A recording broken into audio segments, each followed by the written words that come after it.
Hello and welcome back to 16 Years and Now Kid Free. Welcome to the beautiful north coast of Ireland. You know, it has been beautiful. All the little drives up here, all the little villages, the people, everything's nice. I mean, look at that view. You know, kick the boot open on William in the morning. That's what I get to wake up to. I'm showing you other pictures there. The water around here is just so blue, and it's nice to see the white crashing waves on the rocks. You can see why around here it's a bit more treacherous than it is down anywhere near the southeast, because the underwater rocks around here are just unbelievable. But it does make from unbelievable washes that are coming up on it. Yeah, it has been.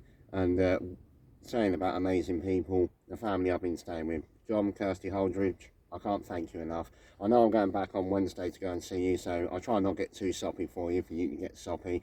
But yeah, they're as amazingly, beautifully nice as the view that you see around Ireland.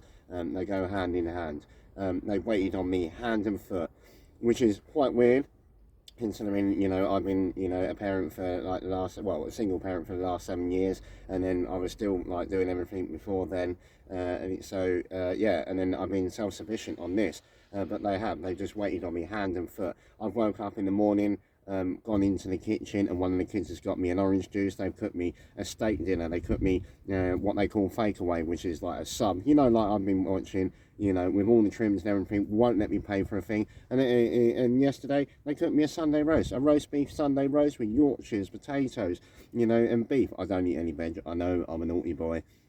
But every step of the way, they've just been absolutely beautiful to me, and I really can't thank you enough. I've even transferred some money over to their account, so they can order the car parts for William, so we can get William back up to scratch. Because after doing everything I've done roughly around about 3,000 miles since I left.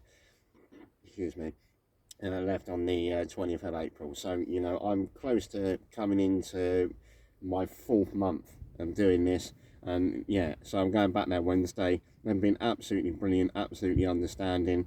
It's a little bit, you know, over my head because I've always done things myself. But, you know, to have a few days rest where I've been locked in, you know, a back garden with a gate across it. So I've been getting some really sound sleeps.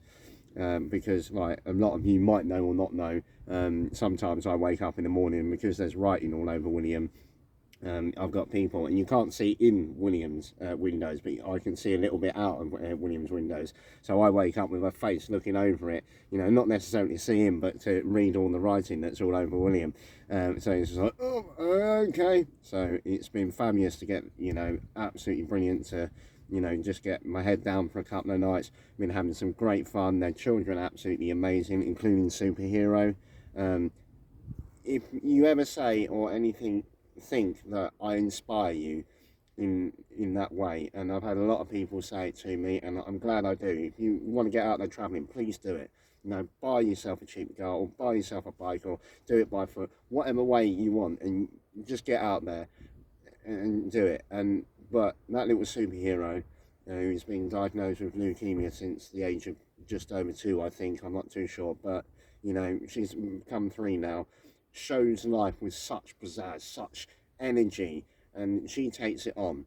You know, and she is the one that inspires me. If I ever think I'm having a down day or anything like that, I see that little girl living life to the full, and it inspires me just so much, absolutely so much. Um, yeah, she does. And thumbs up, and I'll keep doing what you're doing. Just please keep doing it. Yeah, you rule the roost. You know that you do, so you keep doing it. Hopefully you'll come out camping with me one day. You never know. We'll see how things go. But yeah, I'm up here on the north coast of Ireland. I'm set up for the day. They're giving me all my lessons and everything like that. Bless them. They're just such beautiful people. Some of the things I've noticed while I've been over in Ireland, like when I took a Rover 11 Metro from Dungeness, where I live on the south coast, southeast coast, to Dounreay, which is just down the road from John O'Groats on the northeast coast of Scotland. I'm back in 2011. I once thought, you know, Scotland, oh, it's not that big a country. You get to the border, hop, skip, and jump, then you get to the top. No, no.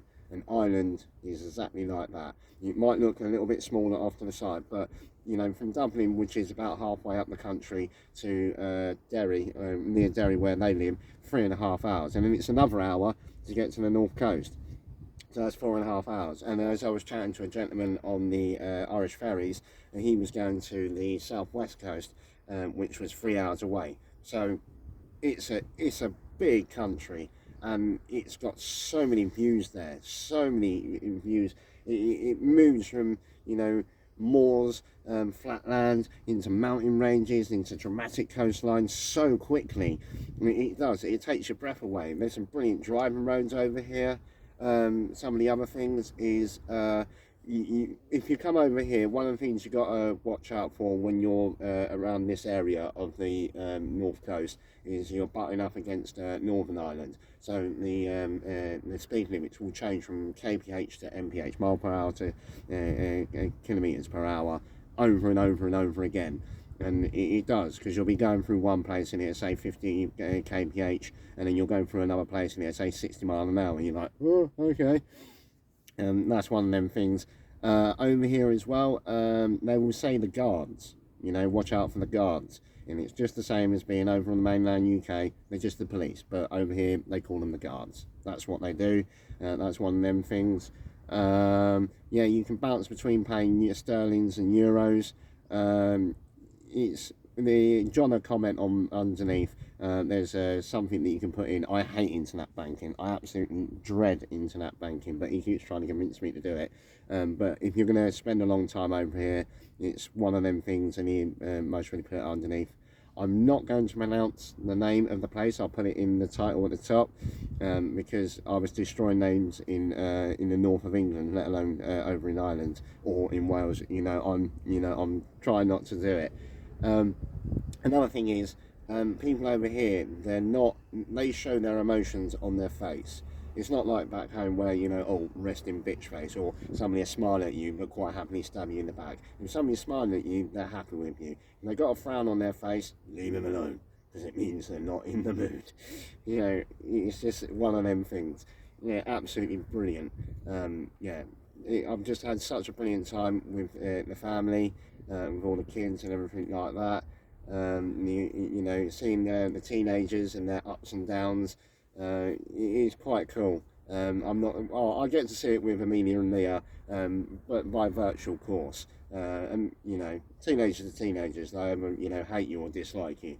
You know, even if you just breathe near them, that's just what teenagers are. But yeah, what a stunning place. You've seen some of the videos today, and I've been to, you know, less than a percentage point.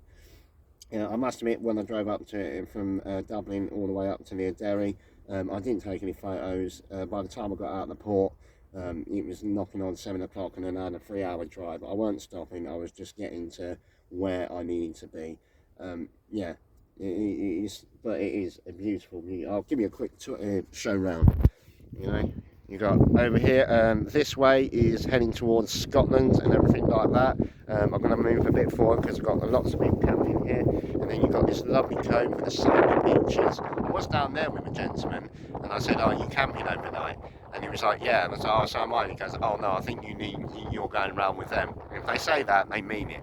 You know, it's not like I'm like, oh yeah, no, they mean it. And then you've got a lovely mountain. You know, you've got some more mountains. I'm debating whether to head that way or head the other way. I'm not too sure yet. And then if I come back forward again, so I can try and get people out. We've got a lovely fluffy dog next to us. Such a enjoy that. But as you look out there, you'll see what I mean by the whiteness of the waves crashing on the rocks. Just stunning, stunning, stunning. And apparently over there is a waterfall. So what if you all want a giggle tomorrow, because I'm not the sort of person, you know, I'm a man, so, you know, I haven't got anything to show. So I might actually go out there tomorrow and, you know, and make myself look all skimpy so I can, you know, get all the likes and everything like that. Nah, I'm only joking. Well, I might do, you never know. But other than that, guys, let's wrap it up. I'm going to chill out for here for the evening. Thank you again, Kirsty, John, all the children. Absolutely love you. But as I always say, take it easy, keep adventuring, and love you, bye.